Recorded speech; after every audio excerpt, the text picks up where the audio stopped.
बिस्मिल्लाहिर्रहमानिर्रहीम, अस्सलाम वालेकुम। मैं असदुल्ला खान हूँ। आज इस्लामाबाद में एक बहुत ही मसरूफ़ दिन था हमारे लिए। इस्लामाबाद हाई कोर्ट में 5 बड़े अहम केसेस लगे हुए थे और फिर F8 कचहरी जो है इस्लामाबाद में, शहबाज गिल का केस वहाँ पर भी आ गया, तो वो भी एक मसरूफियत रही। तो दिन भर आप समझिए कि इसी मामले में मसरूफियत रही है। आज यानी इस्लामाबाद हाई कोर्ट में जिन 5 केसेस का मैं जिक्र कर रहा हूँ, बड़े अहम केसेस, उसमें एक फ़ॉरेन फंडिंग का केस था जिसमें तहरीक इंसाफ जो है वो अदालत में गई है। फ़ॉरेन फंडिंग का ये ममनुआ फंडिंग केस कह लीजिए, जो इलेक्शन कमीशन का फैसला है उसके खिलाफ तहरीक इंसाफ गई है। इस्लामाबाद हाई कोर्ट में ये केस लगा हुआ था। फिर शहबाज गिल साहब के 2 केस थे। एक तो आप जानते हैं कि उनका जो एडिशनल सेशन जज के पास नज़रसानी की जो दरख्वास्त आई थी हुकूमत की, उसमें एडिशनल सेशन जज ने कहा था कि जी मेरा ये दायरा इख्तियार मेरा दायरा इख्तियार नहीं बनता, मैं इसको नहीं सुन सकता, और ये नाकाबिल समाअत करार दे दी थी। तो ये मामला इस्लामाबाद हाई कोर्ट के पास आ गया था। उस पर आज समाअत भी हुई, फैसला भी हुआ और फैसले पर अमल दरामद भी हुआ। दूसरा शहबाज गिल के खिलाफ जो FIR है उसकी क्वैशमेंट का केस लगा हुआ था। इसके अलावा नायब तरामीम के खिलाफ जो है वो इस्लामाबाद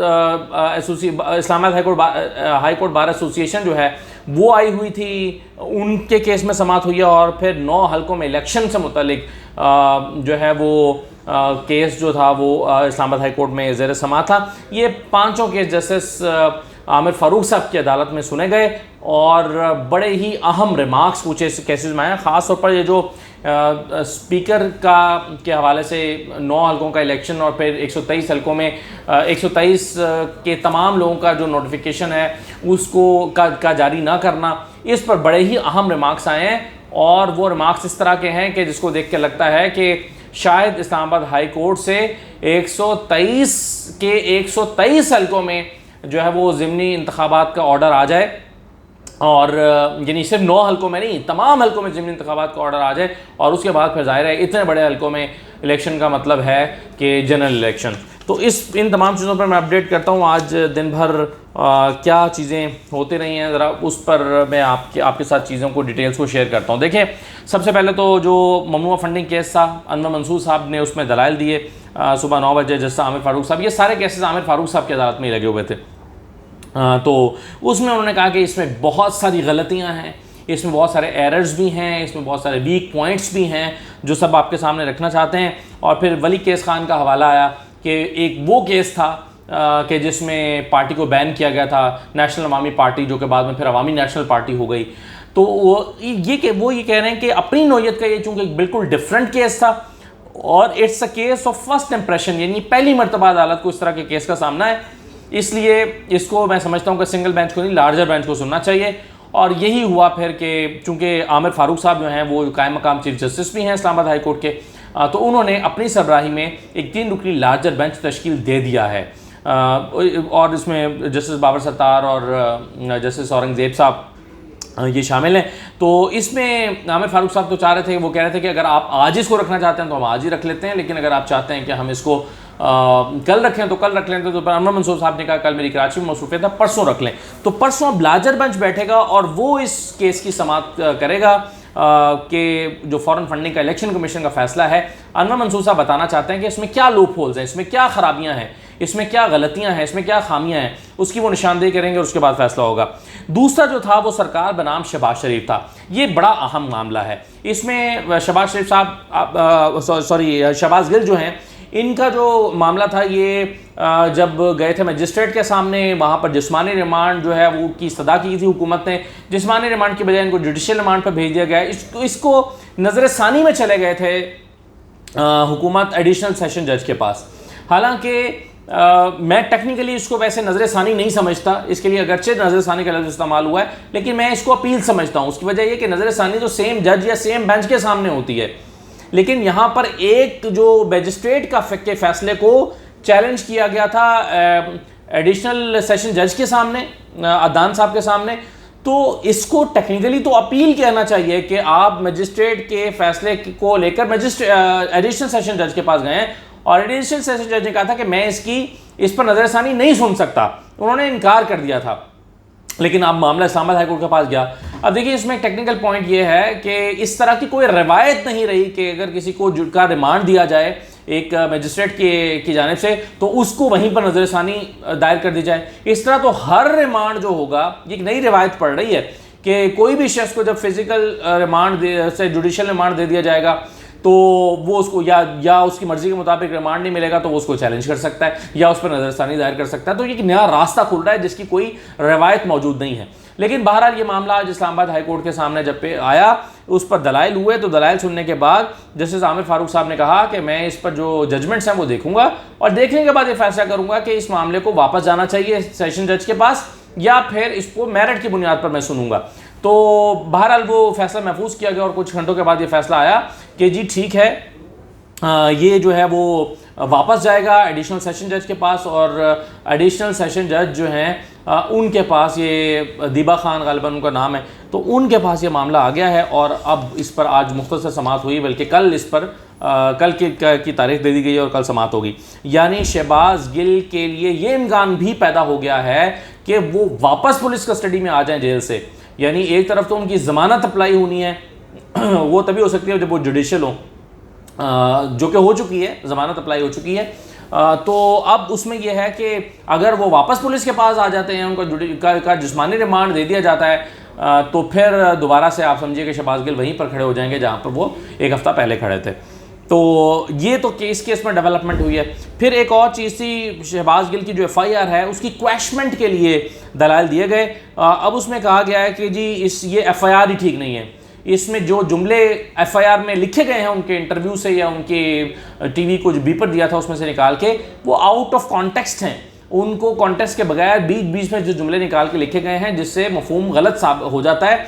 तो एक तो उसमें यह मसला है। दूसरा एक एतराज़ ये उठाया गया कि अगर इसमें फरीक बनना ही था किसी को, तो ये जो जैक ब्रांच है उसको एग्रीव पार्टी होना चाहिए था। जैसा कि वो कहते हैं कि जी फ़ौज के इदारे ने FIR कराई थी ईमान मज़ारी पर, जब उन्होंने आर्मी चीफ का नाम लिया था, जनरल बाजवा का नाम लिया था, तो उनके ख़िलाफ़ वो FIR वहाँ से कराई गई थी। तो इसमें भी अगर फ़ौज के इदारे की दिल आज़ारी हुई है तो हुकूमत इसमें फ़रीक किस चक्कर में बन रही है, तो फ़रीक तो उनको बनना चाहिए था।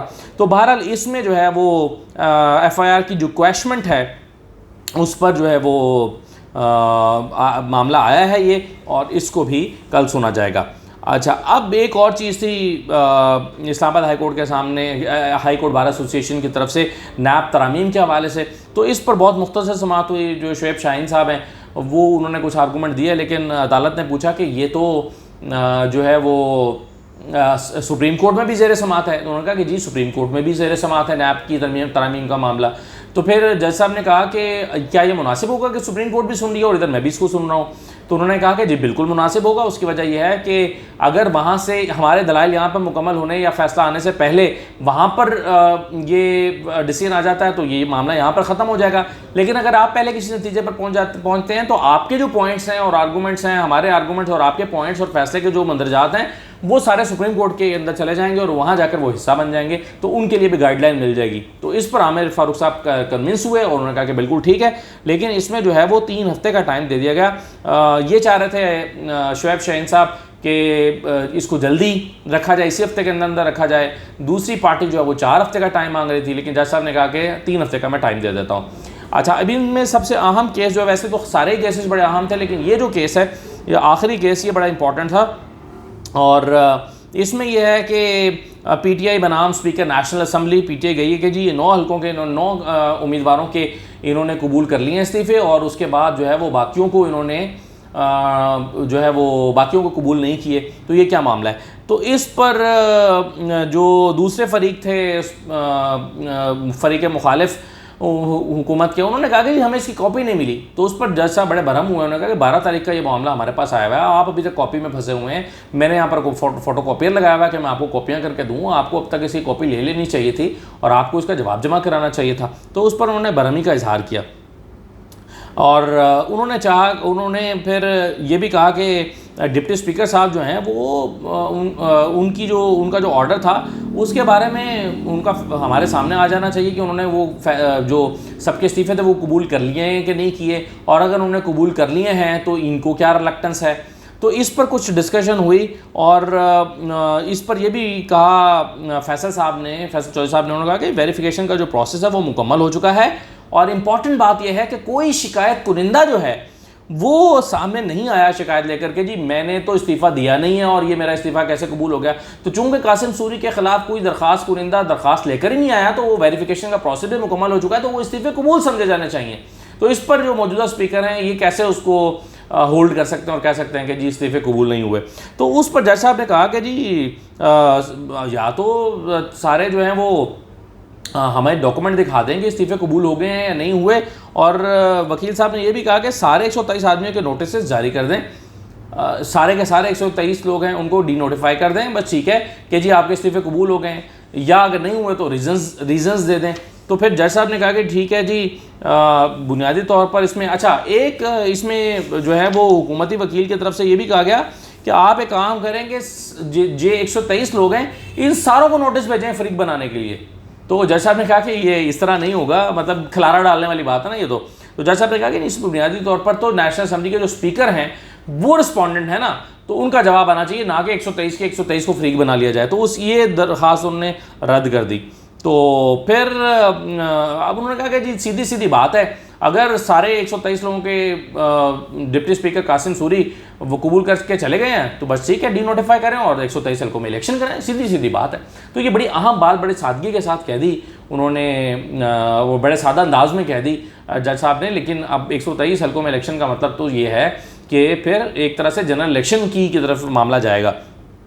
तो इस पे फैसल साहब कह रहे थे कि जी इसको इसी हफ्ते में रखें, हमारी दरख्वास्त ये है, क्योंकि ये बहुत सारी चीज़ों में इंटरलिंक्ड हैं। अगर इलेक्शन होने हैं, 9 हल्कों का इलेक्शन है, वो मामलात हैं, तो उस पर जो है वो जज साहब ने बहरहाल उसको अगले मंडे के लिए रखा है। उन्होंने कहा कि जी हम इसको अगले मंडे के लिए रखेंगे, और उन्होंने कहा कि जी ये मंडे से पहले अगर मैं रखूँगा, जज साहब ने कहा कि मंडे से पहले अगर मैं ये रख दूंगा तो ये जवाब फाइल नहीं करेंगे। तो फैसल चौधरी ने कहा कि नहीं फाइल करेंगे तो आप फैसला सुनाइएगा, आपको किस चीज़ का डर है, आप हाई कोर्ट हैं, ये अल्फाज थे उनके कि आपको किस चीज़ का डर है, आप हाई कोर्ट है, फिर आप फैसला कर दीजिएगा। तो उन्होंने कहा नहीं बहरहाल हम इसको अगले मंडे को रखते हैं। तो ये था, इसको करने के बाद फिर हम लोग यहाँ पर आ गए एफएड कचहरी में। तो वहाँ पर अभी रिटर्न ऑर्डर पहुँचा नहीं था, तो जज साहबा ने कहा कि जी जब तक रिटर्न ऑर्डर मेरे पास नहीं आ जाता तब तक इस पर समाअत नहीं हो सकती। फिर खैर वो रिटर्न ऑर्डर लेट आया और उसकी अब समाअत कल तक के लिए मुलतवी हो गई है, और कल देखें शहबाज गिल साहब के मामले पर क्या होता है। तो ये आज दिन भर में जो बहुत इंपॉर्टेंट केसेस थे, कोशिश तो हमारी ये थी सिद्दीक जान और मैं, चूँकि दिन में इकट्ठे भी थे कि इकट्ठे इस पर करें, लेकिन उनकी फिर कुछ ऑफिस की मसरूफियत थी, वो वहाँ चले गए। तो मैंने सोचा कि आपके सामने ये चीज़ें जो है मैं कुछ रख देता हूँ। कार इजाज़त दीजिए, अल्लाह हाफ़िज़।